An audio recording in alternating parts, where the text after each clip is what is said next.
Hi అండి, అందరికీ నమస్కారం. ముందుగా అందరికీ సంక్రాంతి శుభాకాంక్షలు తెలియజేసుకుంటూ మీ మేకా వీరబాబు. తెలుగు రాష్ట్రాల్లో తెలుగు సాంప్రదాయం సంక్రాంతి పండగ. సంక్రాంతి పండగ అంటేనే పూర్వం నుంచి కూడా మన పల్లెటూరులు పెట్టింది పేరు. అటువంటి సంక్రాంతి పండగ రానే వచ్చింది.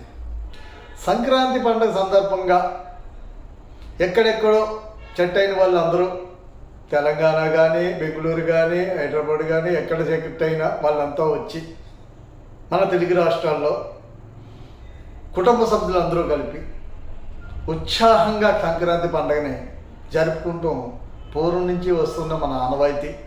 అలాగే కొత్త ధాన్యాలు, కోడు పందాలు, భోగి మంటలు, పొంగలే, మరి కొత్త బట్టలు ధరించటం, మరి ఎవరైనా కాలమానం ప్రకారం జరిగిపోయిన వాళ్ళకి కొత్త బట్టలు పెట్టడం, ఇలాగ అనేక సాంప్రదాయాలు, పిండి వంటలు అన్నీ కూడా పూర్వం మన పెద్దలు ఇచ్చిన మనకి మహావరం.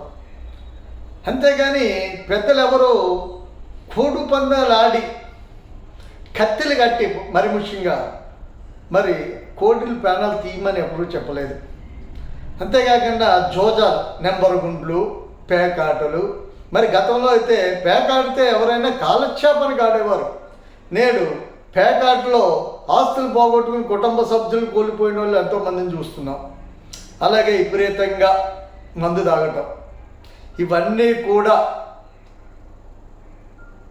జోదకేడలన్నింటికి కూడా దూరంగా ఉండే తెలుగు పెద్దలందరూ కూడా కుటుంబ సభ్యులందరూ కలిపి హ్యాపీగా సినిమాకి వెళ్ళటమో, రంగవల్లిలు సంక్రాంతి ముగ్గుల పండగలో ఇటువంటి అన్నీ చేసుకుని అందరూ సుఖ సంతోషాలతో వర్ధిల్లాలని.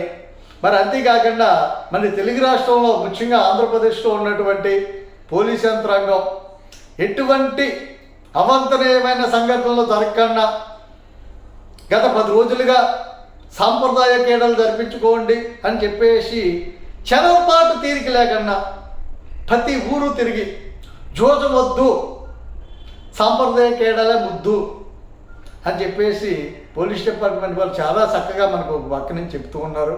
దయచేసి వాళ్ళకి సహకరిద్దాం. కోడి పందాలని, నెంబర్ గుండె ఆటని, పేకాటని కూడా బహిష్కరిద్దామని చెప్పేసి ఈ వీడియో ద్వారా తెలియజేసుకుంటూ సెలవు తీసుకుంటున్నాను. జై హింద్.